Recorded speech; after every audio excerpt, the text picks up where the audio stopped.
조갑제TV 시청자 여러분 안녕하십니까. 2019년 8월 20일 오후 5시 40분입니다.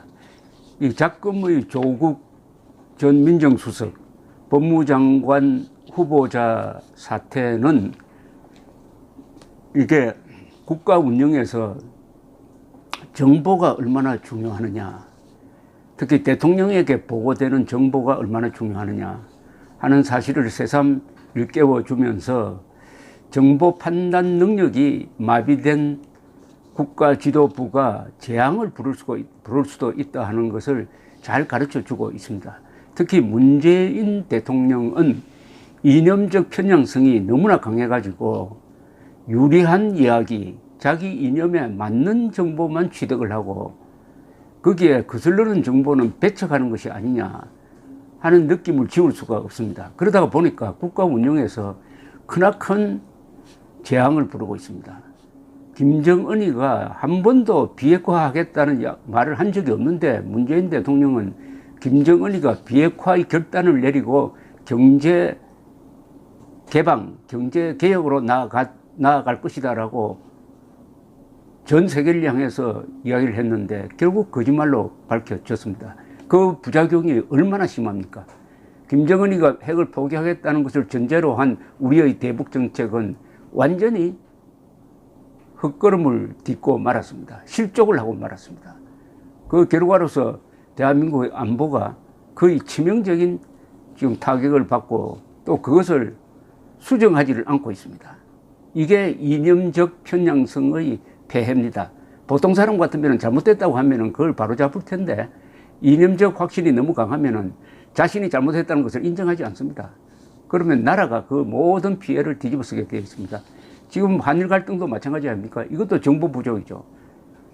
일본이 어떻게 나올 것인가는 충분히 알고 대비할 수 있었는데 전혀 대비하지 않고 있다가 마치 임진왜란을 당한 선조처럼 이렇게 허둥대고 있습니다. 이 조국 씨에 대한 문제점 지적은 수없이 많았습니다. 조국 씨의 논문 표절 문제부터 이 사람이 주장하는 것이 거의 다 사실과 맞지 않는다. 무엇보다도 사실과 현실에 어긋나는 이야기를 많이 한다. 황당한 허황된 이야기를 하는 사람으로 알려져 있었는데 문재인 대통령은 이 사람을 한국에서 가장 깨끗하고 정의롭고 공정한 사람으로, 개혁적인 사람으로 알고 있었다는 것 아닙니까? 여기서부터 오늘의 이런 비극이 시작이 되었습니다. 조국 사태의 근본은 문재인 사태입니다. 문재인 대통령의 정보 판단 능력 문제입니다. 분별력 문제입니다. 그 증거를 하나씩 대 올리겠습니다. 2017년 5월 11일 임종석 대통령 비서실장이 발표를 합니다. 취임한 직후입니다. 저희가 인수위 없이 시작하는 과정이 경황이 없기는 하지만 연습할 수 없는 만큼 빠른 시간 안에 안정된 체제를 갖추고 바로 국민들을 위한 업무를 시작할 수 있도록 노력하고 있습니다. 오늘은 이제 청와대 비서실 민정수석, 인사수석, 홍보수석, 총무비서관을 임명 발표하려고 합니다. 먼저 민정수석으로 임명된 서울대 조국 교수를 소개해 드립니다. 한국을 대표하는 법학자로서 법과 원칙, 인권과 민주주의에 대한 확고한 신념과 철학을 가진 분이라 판단했습니다. 특히 지난 정부에서 민정수석은 검찰 출신이 독점을 하면서 국정농단의 한 축으로 기능해왔고 국민들로부터 많은 지탄을 받아왔습니다. 여기에 새 정부는 비검찰 출신 법학자를 임명함으로써 권력기관을 정치에서 독립시키는 동시에 권력기관 개혁의 의지를 담은 것입니다. 그동안 폭넓은 헌법 지식을 바탕으로 사회적 약자와 소수자를 지원, 현실 참여를 마다하지 않는 법률가로서 인권 변호사 출신 대통령의 정의, 공정, 인권 중심의 국정 철학을 제도화 시스템으로 뒷받침해 줄 것으로 기대하고 있습니다. 제가 이걸 읽다가 무심코 웃음이 나왔습니다. 어떤 대목에서 웃음이 나왔느냐. 권력기관을 정치에서 독립시키는 동시에 검찰이, 법원이 정치로부터 독립되었습니까? 아니면 정권의 밑으로 기어 들어갔습니까? 그 매개 역할을 한 사람이 민정수석 조국 씨 아닙니까? 한국을 대표하는 법학자란 말은 도대체 이거 어디서 나온 이야기입니까? 법학자로서 한국을 대표하려면 대표 저작이 있어야 되고 대표 논문이 있어야 되고 대표 학설과 이론이 있어야 합니다. 그런 것 하나 없고 표절, 섰다 하면 표절 시비에 오르는 사람을 한국을 대표하는 법학자로 소개하고 있습니다. 법과 원칙, 지금 보니까 불법과 변칙이네요. 법과 원칙의 인물이 아니라 불법과 변칙의 인물을 법과 원칙, 인권과 민주주의에 대한 신념과 철학을 가진 사람이라고 했습니다. 그러면은 문재인 정권의 철학이 조국의 철학이고 조국의 철학은 불법과 변칙 아닙니까? 폭넓은 헌법 지식이라고요? 폭넓은 헌법 지식이라고요? 문재인 대통령이 지금까지 헌법을 위반한 것을 제가 이 자리에서 적서로서 외워서 설명하면 14개를 들 수가 있습니다. 그것을 뒷받침한 사람이 소위 한국을 대표하는 법학자 조국 씨 아니었습니까? 그런데 폭넓은 헌법 지식을 바탕으로 사회적 약자와 소수자를 지원해가지고 현실 참여를 마다하지 않는 법률가였다고요? 인권 변호사라고요?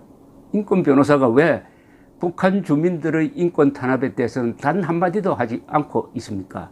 왜 박근혜 전 대통령이 구속 기한을 연장해 가면서도 지금 재판을 받고 있는 이 인권 유린 상태에 대해서는 한마디도 하지 않고 그 상황을 만들어가고 있는 사람 아닙니까? 정의, 공정, 인권이라고요? 정의, 공정, 인권이라 좋습니다. 그 다음에 최근에 바로 지난 9일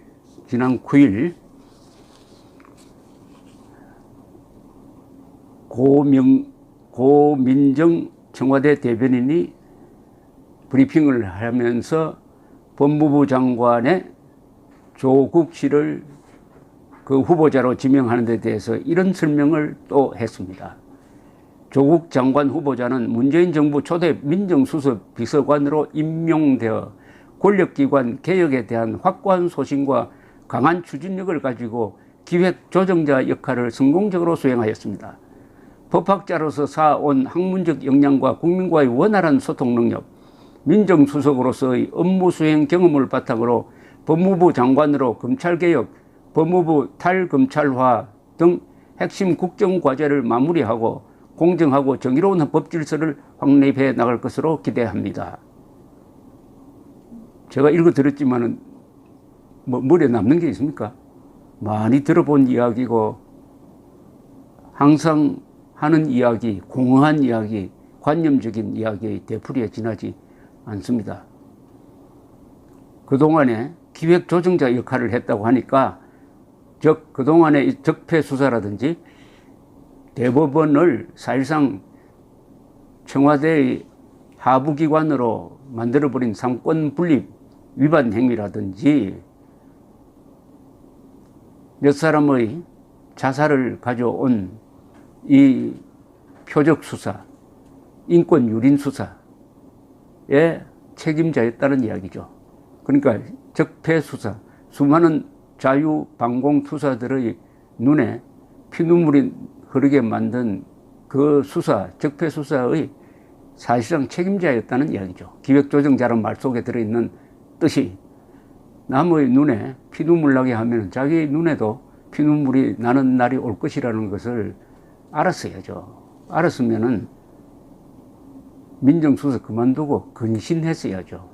근신하면서 자신의 2년 동안의 활동을 되돌아보면서 인권을 유린한 것은 없는지 이런 것을 자성하는 시간을 가졌어야죠. 법무부 장관으로 뛰려고 하다가 지금 실족하게 된 것 아닙니까? 어쨌든 지금 소개한 이 정보는 문재인 대통령의 생각을 대변인이 대변한 거니까 이것은 비서실장이나 대변인이 이야기했다고 해서 문재인 대통령과 관계없는 이야기가 아니고 이것은 문재인 대통령의 생각이 이렇다는 이야기니까 이런 조국 사태를 초래한 책임자가 문재인이라는 것이 확인되는 가장 확실한 근거 문서가 됩니다. 근거 문서가 돼요. 불법과 변칙의 달인을 법과 원칙의 인물이라고 생각한 그 정보 판단의 근거는 어디에 있느냐? 한국의 정보기관이 그렇게 허약하냐? 국정원도 있고 경찰도 있고 검찰도 있고 민정수석실의 영향력 안에서 얼마든지 정확한 정보를 얻을 수 있는데 어찌해서 문재인 대통령 귀에는 이런 편향된 얼토당토 않는 정보가 들어가서 법무부 장관으로 임명하기로 했느냐. 더구나 노태우 정부 1987년 대통령 선거를 통해서 출범한 민주적 정당성이 있는 제6공화국의 노태우 정부를 뒤엎고 사회주의 혁명을 해가지고 완전히 자유민주 체제를 없애버리겠다고 생각하고 행동한 조국 씨를 전향서 하나 받지 않고 사과문 하나 받지 않고 법무부 장관에 임명한 것은 문재인 대통령이 조국으로 하여금 대한민국의 국채를 자유민주국가에서 사회주의로 바꾸고 대한민국을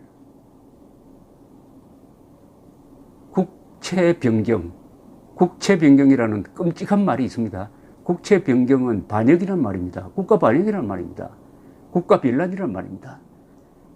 를 획책하는 가장 핵심 포스트에 바로 사회주의 혁명을 꿈꾸었던 국가 전복을 꿈꾸었던 그리하여 신령선고 받고 나왔던 사람을 바로 그 자리에 심어가지고 검찰과 대법원과 헌법재판소에 영향을 끼쳐서 대한민국이 합법적 형식을 거치면서 자유민주주의 체제에서 사회주의 독재 체제로 넘어가도록 하겠다는 밀명을 내린 인사가 아니냐 의심할 국민으로서의 고난과 의무가 있습니다. 조국 사태는 문재인 사태입니다. 조국 사태는 문재인 사태고 조국을 통해서 우리는 국민들은 이제 문재인 대통령을 제대로 보게 되었습니다. 이게 이번 사태의 가장 큰 화두이고 결국은 문재인 정권이 이제 국민들의 분노한 여론이 어떤 것인가를 이제 맛보게 될 것이라고 생각을 합니다. 링컨의 말을 또 인용을 하겠습니다. 일부 국민을 영원히 속일 수가 있습니다. 많은 국민을 잠시 속일 수는 있습니다. 그러나 모든 국민을 항상 속일 수는 없는 것입니다. 감사합니다.